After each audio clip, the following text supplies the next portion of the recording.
মূলত মার্কেট অ্যানালাইসিসটা হচ্ছে তিন ধরনের হয়ে থাকে। একটা হচ্ছে টেকনিক্যাল অ্যানালাইসিস, যেটা হচ্ছে আপনি বিভিন্ন চার্ট প্যাটার্ন, ইন্ডিকেটর বা ক্যান্ডেলস্টিক প্যাটার্ন এগুলো দেখেই যে অ্যানালাইসিসটা করেন সেটা হচ্ছে গিয়া টেকনিক্যাল অ্যানালাইসিস, যেটা হচ্ছে মূলত বাইনারি অপশন ট্রেডিং যারা করে তাদের জন্য খুব খুব বেশি ইম্পর্টেন্ট। আর এটা ফরেক্সের ওরাও ইউজ করে যারা হচ্ছে মানে সুইং ট্রেড করে, তারা তাদের জন্যই হচ্ছে মূলত এই যে টেকনিক্যাল অ্যানালাইসিসটা। আর ফান্ডামেন্টাল অ্যানালাইসিস হচ্ছে যে একটু যারা লাইক একটু বড় বড় ট্রেড নেয়, মূলত হচ্ছে এটা ফরেক্সে যারা একটু একটু লং ট্রেড নেয় তারা হচ্ছে ফান্ডামেন্টাল অ্যানালাইসিস করে।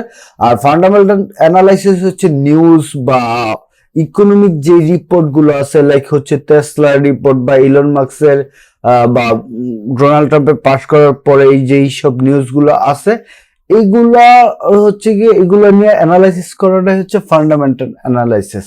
আর তিন নাম্বারটা হচ্ছে গিয়ে আপনার সেন্টিমেন্টাল অ্যানালাইসিস। সেন্টিমেন্টাল অ্যানালাইসিস হচ্ছে একজন ট্রেডারের মনের ভাবটা বোঝা যায়। এখন ওয়ার্ল্ড ওয়াইড সবগুলো ট্রেডার আমার মতো অন্য আর 5জন ট্রেডার আছে যে এখন তারা কি করবে, এখন ট্রেডে কি সবাই এন্ট্রি নিবে কিনা, বা কখন ট্রেডে এন্ট্রি নিবে, কখন ট্রেডে এক্সিট করবে, কোন কোন পিন পয়েন্ট দেখে এই ট্রেডিং এর যে মনোভাবটা আছে এটাকে বোঝানো, এটা বোঝাকেই বলে হচ্ছে সেন্টিমেন্টাল অ্যানালাইসিস।